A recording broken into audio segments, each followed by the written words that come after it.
Mainit na balita. Kala nyo, ha? Wala kami ebidensya na bangag kayo, ha? Hoy, ang sasabihin ko pa sa inyo, 3 verification meron kami. Kaya yung mga kasinungalingan na sinasabi ng mga ahente-ahente nyo na wala namang alam, wala po yan sinabi sa mga high-tech verification na ginawa ng mga Amerikano at iba pang mga lahi, no?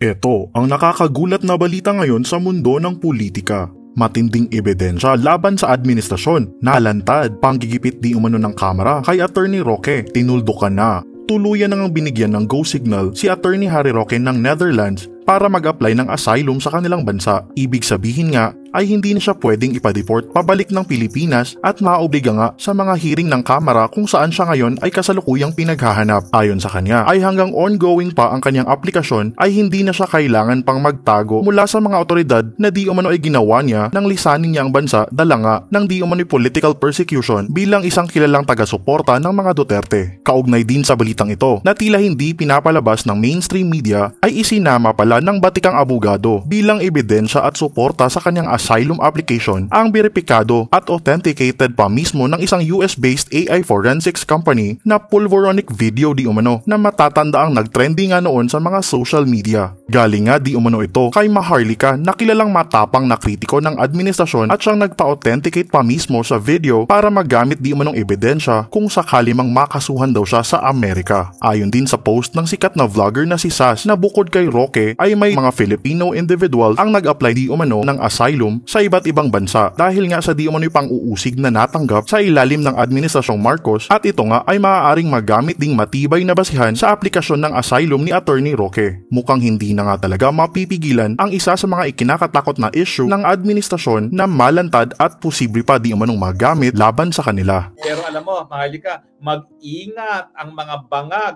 dahil ang huli tayong nagkasama ng buwan ng Hulyo na yanig ang mundo dahil nagkaroon ng pruweba na bangag ang mga bangag. Yes. Anong pasasabugin natin magkasama na naman tayo sa Amsterdam?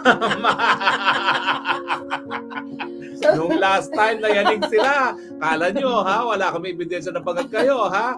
Hoy, ang sasabihin ko pa sa inyo, 3 verification meron kami. Kaya yung mga kasinungalingan na sinasabi ng mga ahente-ahente nyo na wala namang alam, wala po yan sinabi sa mga high-tech verification na ginawa ng mga Amerikano at iba pang mga lahi, no? 3 verification po yan. Yes. Kaya nga, mag-isip kayo ano na naman ang mangyayari sa inyong magkasama na naman ang Maharlika at si Spokes Harry, di ba? Correct. Mayanig na kayo dahil malapit nang matapos ang iyong mga panahon at ang mga Pilipino gising na sa katotohanan na kinakailangan ng tunay na pagbabago na imposible habang nandiyan ang mga bangag. O, di ba? Correct. Dahil ngayon talaga grabe yung Spokes, yung reaksyon ng ating mga taong bayan sa buong mundo.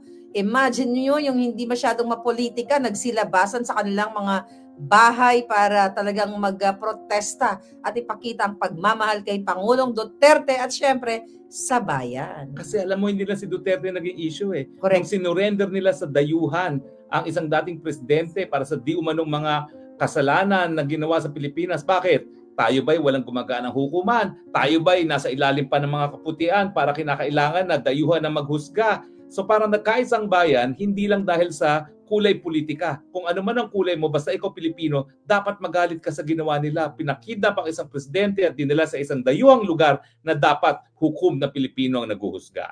Yes, kaya naman talagang ang mga Pilipino all over the world ay nandito sa the Netherlands. Kahapon talagang may mga nasalubong ako, Spokes. Galing kami dun sa Tulips Garden from Ireland and kanina sa aming kung saan kami nakastay. Galing ng LA, shout out kay Ma'am Tina na nakasabay namin sa breakfast. And yung mga taga Germany, talagang nakasabay din namin. Talagang sila ay kumikilos. Talagang nagsi-speak up day. Kaya naman natatakot ang mga bangag na yun, lalong nagbabangag. At ngayon, bispiras ng birthday ni Presidente Duterte. Anong gusto ni Presidente Duterte? Mag-speak out ang lahat. Huwag kayong matakot kahit kanino dyan. Sa NBI, sa kapulisan, huwag kayong matakot. Karapatan nating mag-speak out. At habang tayo tinatakot at sinusupil ang pananalita, lalo natin silang bingihin sa ating pagsisigaw hanggang wala na silang marinig dahil sira-sira na kanilang mga eardrum sa ating panawagan. Ayaw namin sa bangag. Ang sarap talaga pag asylum seeker ka na hindi ka na mahahabol. Nek-nek nyo, hindi na ako mahahabol. Kaya ngayon, bangag. O, di ba? Yes. No, actually, daldala ko yung kopya dyan. Daldala ko yung kopya ng, what do you call it? Authentication. Yung authentication. Ay, nako, yan na po. Dahil yan, isa yan sa ebidensya na talagang bangag at ang dahilan kung bakit tayo pimperson. Alam mo, totoo yan. Ako may galing sa Kongreso eh. Oo. Kaya pwede ba magtigil-tigil na kayo dyan sa mga sinungaling nyo? Talagang galit na galit sila sa akin dahil ako pinagbibintangan na akong source ng bangag video. Eh, ikaw naman talaga yun.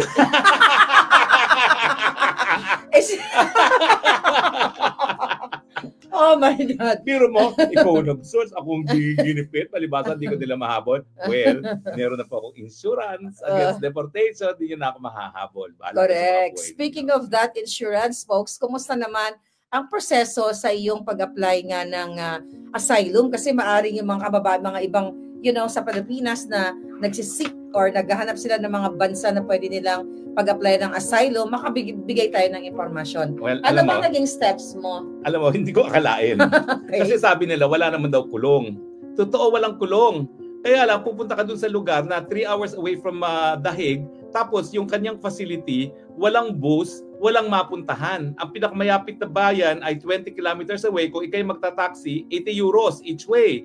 Oh. At wala namang bus talaga. Ang supermarket, 45 minutes ang lakad. So in effect, hindi ka nga nakakulong, wala ka naman mapuntahan. Mabuti na lang ako'y rinescue ng ating mga kababayan, no? Mga super BFF natin at kumuha ng Airbnb at matapos na ako'y 3 araw na matulog dun sa asylum center na yon, yun nga, sinusundo, hinahatid ako, kumakain ng Filipino food at nandun tayo diba? Sa Airbnb natutulog. Pero alam mo, well, talaga may problema tayo sa Pilipinas dahil bagang presidente natin. No? Pero yung mga nandoon, 80% ng mga nandoon, at there are about 36,000 every year na asylum seekers sa Netherlands, galing sa Africa, nakasakay sa inflatable boats. Oh my God. At ako'y nahabag dun sa kwento na unang-una, minamit ako na mag-ina, nakasling yung kanyang anak na bata. Siya'y galing nga sa isang inflatable boat, nanggaling sila sa Greece, naglakad all the way sa Netherlands. Pero ang sa pinaka-nahahabag ako, 15-year-old na taga-Africa din, 8 sila na nagbayad doon sa inflatable boat. Namatay lahat ng pamilya niya. Nag-iisa na siya. So talagang awang-awa ako doon sa batang yun. Hinakap ko na lang ng hinakap at yung pagkain ko sa araw na yun, binigay ko na sa kanya at sinabi ko, I will get all my food. You can have all my food so you can collect it. No? Pero I guess it's God's way of telling me na miski ginigipit ako ng bangag na administrasyon, mas mabuti pa rin ang buhay natin dahil at least hindi tayo nalulunod sa dagat dahil gusto lang natin umiwas sa labanan, no, sa mga bahay nila, no, sa bayan nila. Kasi, nako, binabangag na tayo. Oo, binabangag tayo ni bangag. Anyway, kasi ang asylum ngayon, hindi lang doon sa pagtaka sa political persecution, yung mga umaalis din sa mga lugar na mayroong labanan na nangyayari. Teka muna, so lahat mga nakasama mo, majority ba sa kanila politically persecution yung mga cases? Majority tumataka sa labanan, mga Africans, mga Syrians, mga Afghans. Yung naging roommate ko doon ng 2 araw, 15 years old siya, mag-isa siyang lumuwas ng Europa, no? Dahil nga pilit siyang rin-recruit ng mga Taliban, no? At saka iba yung pananampalataya sa Islam, yung kalaban ng Taliban, no? At dahil gusto iiwas ng pamilya niya yung roommate ko sa pagiging Taliban, pinadala nila lahat ng ipon, pinadala nila. Nakakalungkot doon, 10 years ago na siya dumating ng Sweden, hindi siya nabigyan ng asylum dahil ang kwento doon is yung una, in-age test siya, 3 months older daw siya, pero 15 years old and 3 months. So, hindi nabigyan. Tapos, 2021, nag-apply na naman siya, tinanggap ang totoong edad niya, hindi naman tinanggap na siya tumataka sa mga Taliban. So ngayon, itong nakakatawang kwento. Nahuli siya sa Schiphol, galing Sweden, ang gamit niya, Philippine passport. Saan niya nakuha? Hindi peke, genuine. Yung pala nakaw. By the time naglanding siya sa Netherlands para sa lipat eroplano, na-report na ng Pilipino na nakaw yung passport niya, nahuli siya, kinulong siya, kaya siya humingi ng asylum. Kaya nga sabi niya, what are the chances na ang roommate ko Pilipino? So kung sino man yung nawalan ng passport, sorry na lang. Pero nahuli din yung kumuha ng passport at gumamit ng passport at nakulong pa. No? Pero folks, nagkaroon na ba ng initial interview sa'yo? Anong mga... Well, nagkaroon na ng interview dyan. Ang susunod na interview, matagal pa. Sabi nila, 6 to 66 weeks. No? Pero importante kasi, yung pag-apply mo, meron ka ng proteksyon na hindi ka na ma-deport doon sa bansa na tinakasan mo, no, o sa Pilipinas. So kahit ano pang gawin nila, mag-red notice pa sila, mag-extradition pa sila, wala na silang magagawa hanggang hindi matapos yung aking application. 1 year and a half ang kanyang duration bago matapos yan, no? Malay mo, wala na siya mga weeks from now. Sana nga next month, wala na no? Malay ko ba kapag next month wala na di uwi na ako, no? Ano ko naman ang asylum kung wala na dyan, no? Ang mga nang-aapi, no? So, but anyway, yun naman po yung importante ron. Ngayon, talagang napaiyak ako nung pumipirma ako. Kasi yung pagpirma mo sa application at pagtanggap na application, doon ang nagbibigay ng protection. Napaiyak talaga ako. Hindi lang iyak, hagulgol. Kasi sabi ko, 6 kalahating buwan ako tago ng tago dyan sa mga bagang dayan. Ngayon, wala na silang magagawa sa akin. At alam mo, yung nag-i-interview sa akin, yinakap ako. Dahil talagang grabe yung hagulgol ko na talagang for the first time, hindi na ako kinakailangan magtago. No? Alam mo naman buhay ko, nagko-costume, nagpapanggap. At ngayon, darating ang panahon, papakita ko sa inyo kung ano mga itsura ko nung ako yung nagtatago sa mga bangag.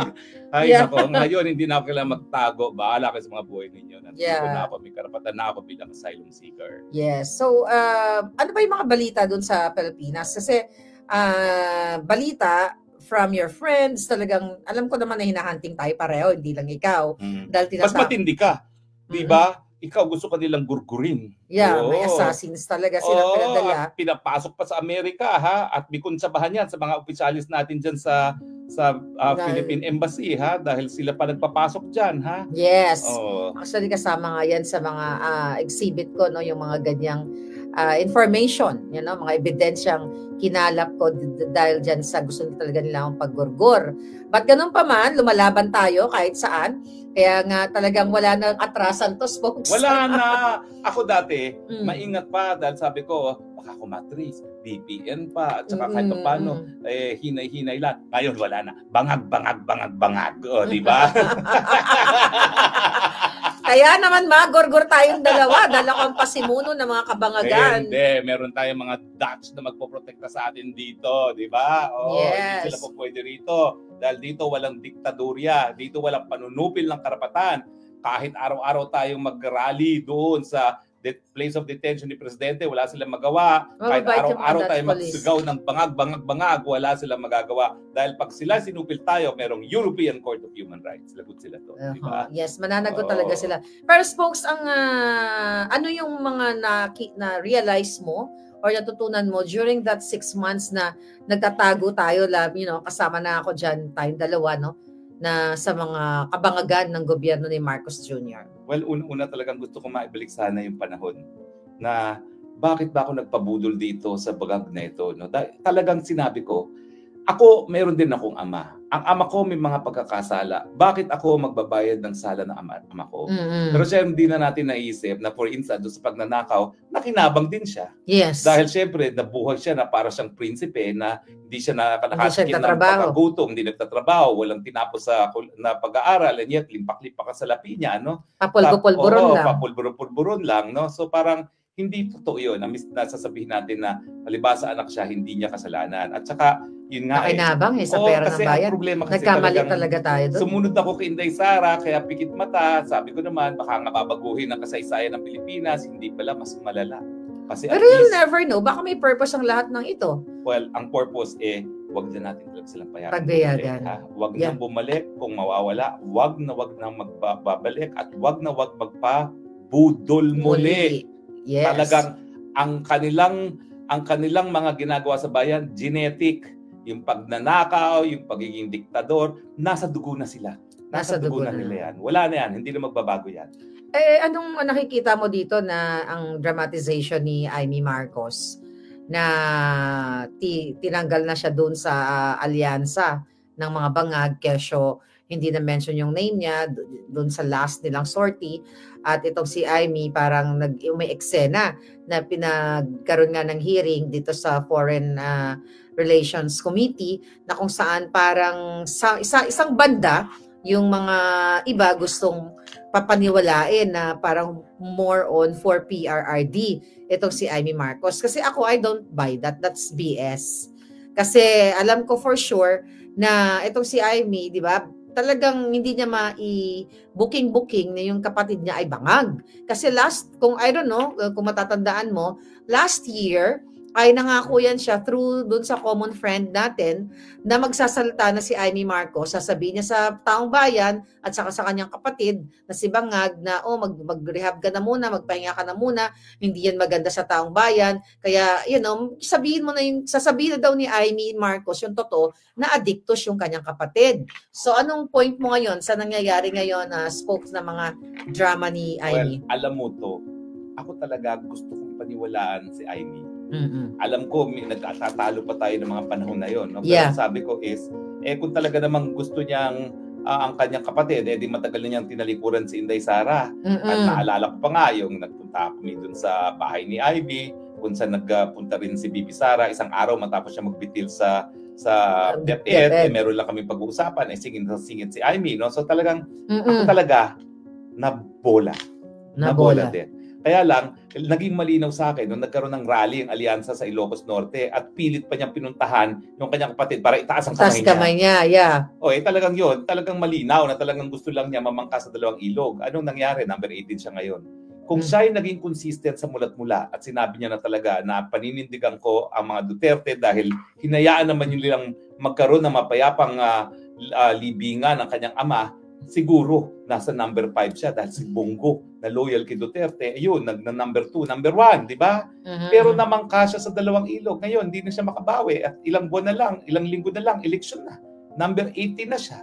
Hindi ko naman alam kung talagang ito namang si BP Sara, kung magpapabudol muli, di ba? I don't think so. Hindi na. Hindi na magpapabudol si Inday. Kasi ilang beses naman sinabi ni BP Sara na never again to the Marcos, di ba? Ilang beses naman niya sinabi yan Hindi naman sinabi niya yan. Sinabi naman talaga niya yan, no? Pero sa akin, nangihinayang ako kay Amy. Kasi ang feeling ko naman, may punto talaga na talagang may utang na loob kay Presidente Duterte. Kasi yung pinakiusap naman niya yung libing ng tatay niya, talaga namang siya yung tagalakad kay PRRD, no? Pero yun nga, dapat naging consistent na lang siya. Dahil kita mo ang Duterte youth ngayon, nangangalampag sa party list, no? Si Bongo, number 1. Kung di siya namangka sa ulo, baka nasa top 3 siya ngayon, di ba? Namangka siya, ayun ang nangyari. Kaya talagang dapat hindi na magtiwala. Never again sa mga Marcos. Oo nga, diba? At saka dahil nga sa mga pinagagawa ng Marcos ngayon, sino ba naman boboto pa sa Marcos, no? Ay naku, sabi ko nga sa iyo pati nga dyan sa congressional race, no? Kung meron lang sanang tumakbo laban kay Sandro, baka matalo pa si Sandro sa Ilocos Norte mismo Yeah. Diba? Kasi kitang-kita naman ngayon kung ano yung ginagawa nila.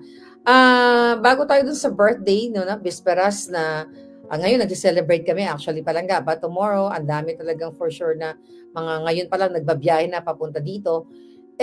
Ano mo, Spokes, yung opinion mo dito sa ginagawa ng TRICOM sa patuloy na pagigipit sa ating mga kapwa critics or vloggers dyan sa Pilipinas? Ay, nakakalungkot po talaga yan. Dahil, ayaw ko sana magsalita rito dahil ako tumatay yung abogado nila sa Korte Suprema. Pero ulitin ko lang kung ano na sinabi ng Korte Suprema. Napaka-importante ng malayang pananalita sa demokrasya na ang ipinagbabawal ay hindi lang yung aktual na panunupil. Yung kahit ano na maging dahilan para mag-alinlangan ang mamamayan na panindigan ang karapatan ng malayang pananalita, yan ay pinagbabawal. At alam naman natin kung anong plano talaga ng TRICOM na yan, no? Talagang ginagantihan sila dahil binabanatan sila ng mga vloggers at talagang nag-aantay lang sila ng pagkakataon para ipakulong. Yan ang katotohanan. Ngayon, minabasa ako na meron palang pinakulong na naman na isa na parang hindi natin alam Yung isang, yung mayor ng Bawan na aking kaibigan na kalaban ni Luistro kasi yung Bawan nasa distrito ni Luistro at matalik na kaibigan yon ng kalaban ni Luistro. Nagkaroon ng investigasyon, indefinite detention ang ginawa. Oh my God. Indefinite, anak ko, kaibigan ko yun kasi Naku, diver kasi ako eh. Kaya, Oo. although ang naging mayor doon yung asawa ni Luis Tron, no? Alam mo, sasabihin ko sa iyo ha. Oo. Dahil malapit sa akin yung asawa ni Luis Tron na yan, dahil ako nga ay diver, nung kongresista yan, ako pa ang nagturo sa kanya kung anong ginagawa ng mga kongresista. Yung kauna-unahang infrastructure project niya na malakihan, ako pa nagpapirma kay Tambaluslos. Kaya nga nasa ako sa pagdagagawa. Tumawag sa akin yung mayor na hingi ng tawad. Anong sabi ko? I cannot accept that. I cannot accept that. Anong klaseng tao kayo na tinulungan ko kayo tapos unang-una kayo ng api sa akin? Anong klaseng tao kayo? So kayo dyan sa distrito ni Luis Tro, yan bang gusto niyo maging kongresista? Walang utang na loob? Talaga naman. Tapos ngayon, dahil hindi niya makuha yung mayor ng Bawan, pinakulong sa kongreso. Yeah. Hindi natin nalalaman yan, ha? Pero pinakulong na yan dahil isa sa pinakamalaking munisipyo doon sa distrito ni Luis Tro, ang Bawan. At hindi niya namatay. At hindi niya kakampi yung mayor na yon. Pero mayor, ako matagal mo na akong kakampi. Yan, binobroadcast ko sa buong daigdig ko anong pang-api na ginawa sa iyo. Si Dolor, si Mayor Dolor. Mayor Dolor, kaibigan kita. Ay, naku, nasa likod mo po ako. Talagang napakasama ng iyong kalaban. Hindi lumalaban ng patas. Pinakulong ka para hindi ka makampanya doon sa kalaban ng si Luis Tro na si Abu. Kaya kayong mga nasa distrito ng Luis Tro, Abu tayo, Abu, at isuka ang Luis Tro. Walang kwentang tao po talaga yan. Kasi sabi dito, magtakit mo, ako nagturo sa kanya. Walang utang na loob. Paano maging kongresista, anong gagawin para sa mga proyekto niya? And yet, siya yung unang-unang nagwalang niya sa akin. Ay, traidor nga. Traidor. Tapos ngayon, itong si Dolor, pinakulong pa. Di umano dahil daw sa korupsyon. Ay, bakit hindi nyo kasuhan? Yeah, pati nyo kasuhan. Kapag napatunayan, ang korte dapat magpukulong. Pero dahil nga eleksyon, ang kanilang pakay, hindi makampanya itong si Mayor Dolor. Kaya pinararating ko po kay Mayor Dolor, nasa likod nyo ako. At ang mga botante dyan sa distrito na kung saan kabahagyang Bawan, wag nyo pong iboboto ang mga ingrato, ang mga traidor, at ang mga takot sa taong bayan, sa mandato ng taong bayan na dinadala sa pangangapi para sila ay manalo. Yeah, kasi wala naman siyang kaso na na-charge siya or whatever. Wala, parang ako lang din yan. Parang ikaw. Parang ako lang din yan dahil talagang gusto nilang patahimikin ako. Dahil hindi lang umattend sa Senate hearing, ay sa House hearing. Tama? So it's the same pattern kay Colonel Grijaldo, sa mga vloggers. At saka alam mo, nagpanggap pa sila, kunwari hindi daw si Luis Tro nag-sponsor ng resolution. Mali po yan eh. Kasi ako naging kongresista. Walang resolution na dapat i-file tungkol sa isang lokal na congressional district na hindi ang nag-file yung congressman ng distrito na yun. Natural. Respetuhan lang yan. So talagang konsyaba na i-file yung resolution na yan para ipakulong si Mayor Dolor, no? Kaya nga sinasabi ko doon sa aking mga kakampi, puntahan si Mayor Dolor at sabihin na nasa likod niya tayo. At siyempre po, nakikiusap ako, iboto niyo po si Rani Abu at wag na wag ang mga traidor. Yeah, so the same pattern talaga, the same style ang ginagawa sa atin, no? Huhulihin ang kalaban. Ganon din yung gusto nilang gawin sa mga vloggers. Mga vloggers kay SAS, di ba? Nakakasuhan. At ako, kasi gusto nilang ma-take down yung mga Facebook pages natin, spokes eh. Yan yung nakikita during the election season. Kaya yan talagang inaay ng mga bangag para mawala nga tayo. Dahil syempre, mas namamayagpag, no? Ang mga anti-bangag o anti-bangag critics or mga vloggers. Kaya naman gusto tayong patahimikin lahat. Gusto lahat tayong gurgurin. Lalo na ngayon, di ba? Ngayon, ang dami-dami mga Pilipino talagang nagsisisigaw na pinusuportahan ng Pilipinas at ang Pangulong Duterte, katulad nga dito sa Daig. At bukas, ang laki-laki ng mangyayari mga selebrasyon. Happy birthday kay Pangulong Duterte, although it's not happy dahil pinakidnap siya, but happy na rin dahil ang mga tao talagang nag-effort, nagpamasahe, gumastos, all over the world to, hindi lang sa the Netherlands. Kaya naman, ngayong bisperas pa lang, nagta-travel na talagang ating mga kababayan sa iba't ibang bahagi ng mundo. So ikaw, spokes, matagal ka na rin naman sa politika, ano? Ano tong nakikita mong magiging impact sa taong bayan, sa mundo, yung mga effort ng ating mga kababayan na talagang they spend their time and money just to show support to our president, former president, Rodrigo Duterte and the Philippines? Well, ako, yung mga member ng TRICOM, ng WADCOM, magpakalasing na po kayo sa kapangyarihan dahil tapos na ang inyong mga karera sa politika. Hindi kakalimutan ng taong bayan kung anong ginawa ninyo sa mga Duterte. Hindi kayo mapapatawad. Lalampasuhin kayo ngayon sa eleksyon. Yan po ang aking prediction. Yang si Luis Tro na yan, lampaso yan, tutuan kay Rani Abu. Dahil talaga naman pong nanalo lang naman yan dahil lang tumakbo dun sa distritong yon, eh yung anak ni Rani Abu, no, na 3 term yan. Kaya ginagawa lahat ng paraan para mawalan ng boto si Rani Abu sa pamamagitan ng pag-aresto at pagkulong doon sa pinakamalaking munisipyo dyan sa distrito nila. No? Pero ngayon naman po, bago na ang daigdig. Yung mga iba na nananahimik, nagsasalita na, yung mga meron lang, nakikisapi na sa pagtipon-tipon. No? Sabi ko nga, dapat bayaran tayo ng Netherlands dahil naging tourism promotion ng mga Pilipino. Dapat gawa ng rebulto si Presidente Duterte dahil sa kanya tumaas ang turismo. Baka mamaya mas marami pang mga turista magpunta ngayon mga Pilipino dito sa Netherlands kaysa sa Paris. Dati-dati, pinakamalalaking turista, Paris, London. Ngayon, lumalaban ang Netherlands dahil lahat ng Pilipino, maski hindi nila nakikita personal si Presidente, makarating man lang doon sa lugar kung saan siya nakadetine, alam nila na pag nandun sila, nararamdaman ng Presidente natin ang kanilang suporta at maraming po talaga salamat sa inyong suporta. Yes. Spokes, ako sa nakikita ko kay Vice President Sara, hindi siya talaga power hungry, no? Katulad ng mga bangag dahil kung babalikan nga natin ang 2022 election, mas malakas siya, di ba? Pwede siya talaga magpresidente, pero pinagbigyan niya ang Marcos Bangag, which is nabudol nga tayong lahat.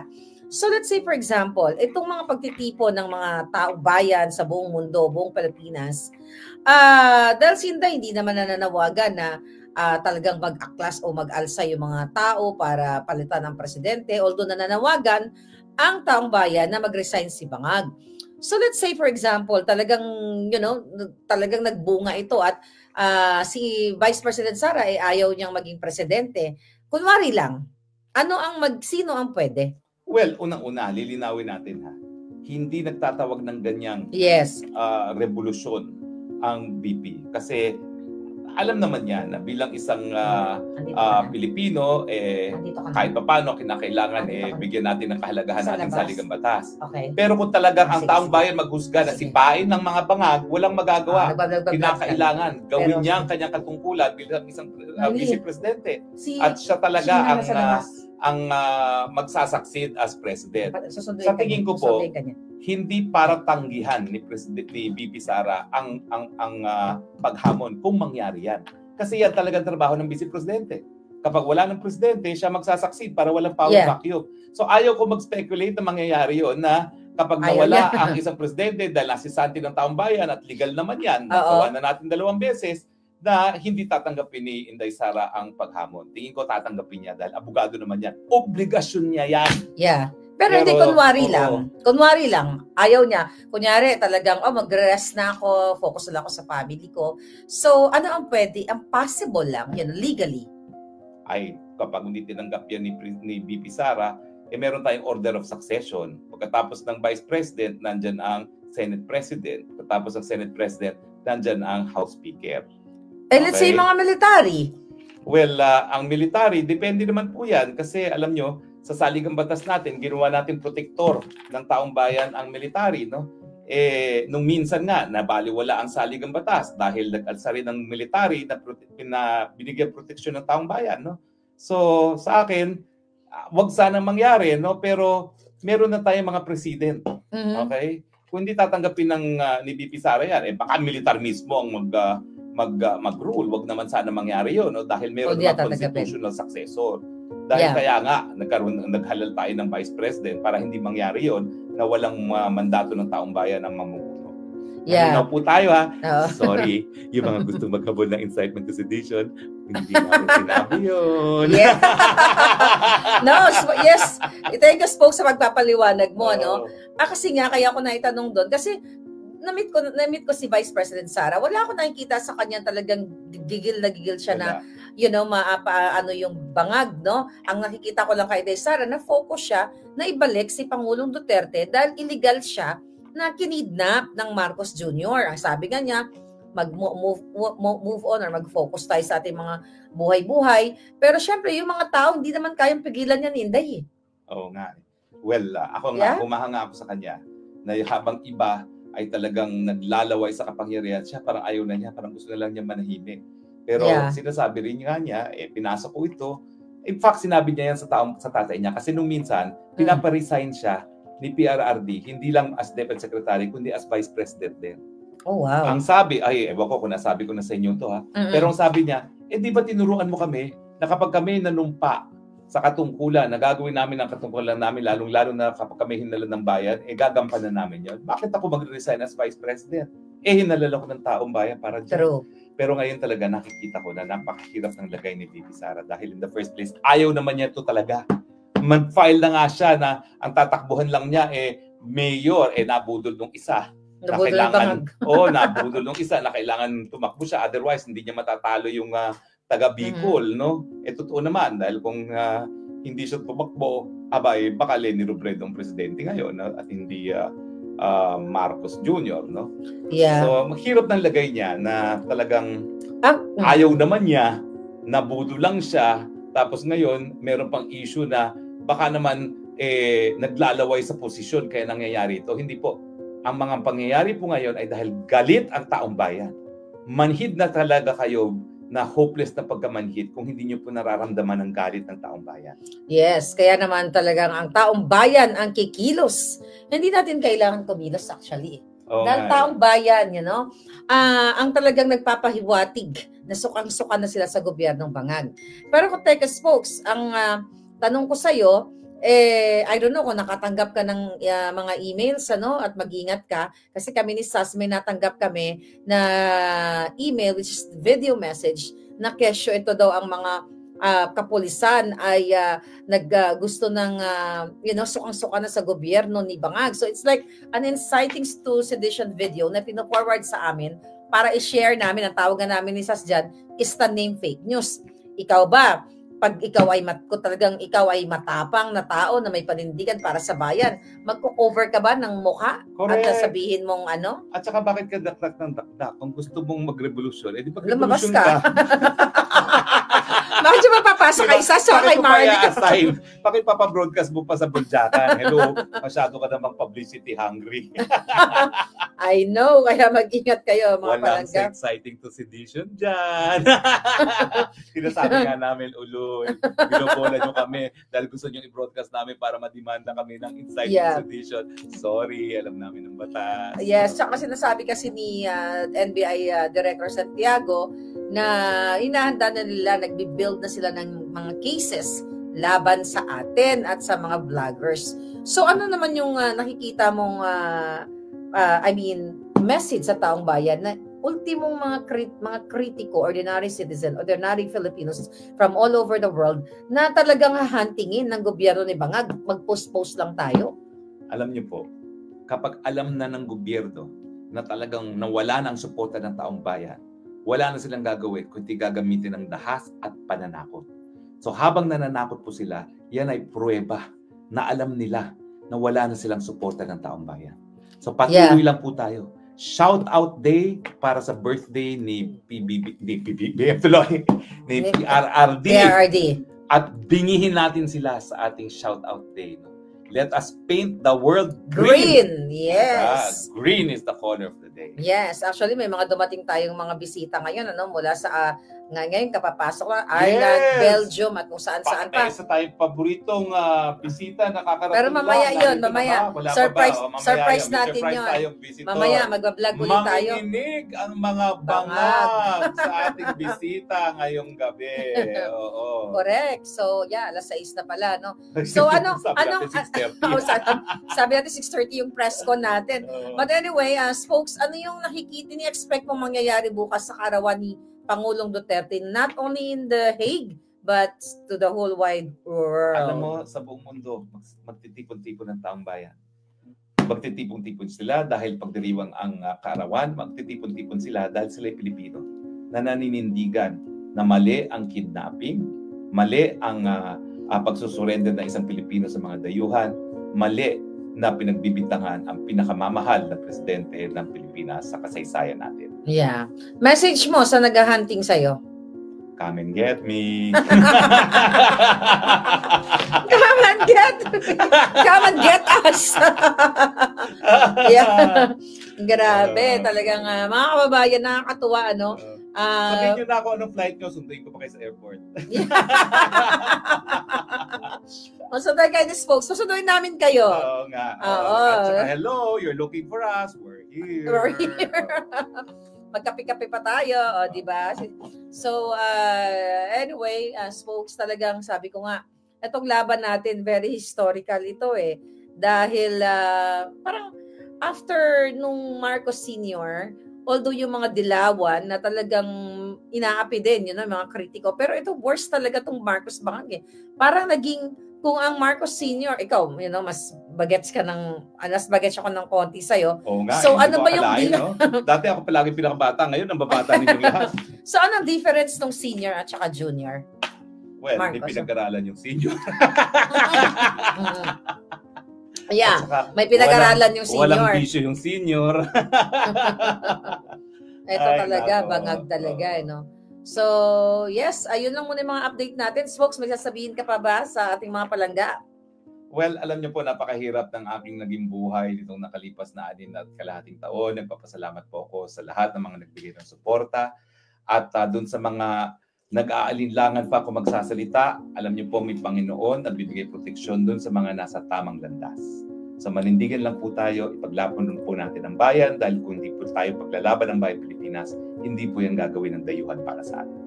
Yes, kaya naman antabay lang po kayo dahil ang oras actually dito is alas 6 na ng gabi. Yung mga pumupunta dito sa The Hague, particularly sa ICC, ang mga tao doon kasi come and go. You guys are welcome na maging part nitong history na ito na talagang magpakita ng suporta. Yung iba nagdadasal, pwede rin kayong kumanta, basta wag lang sobrang lakas, wag lang tayo nakaistorbo sa komunidad.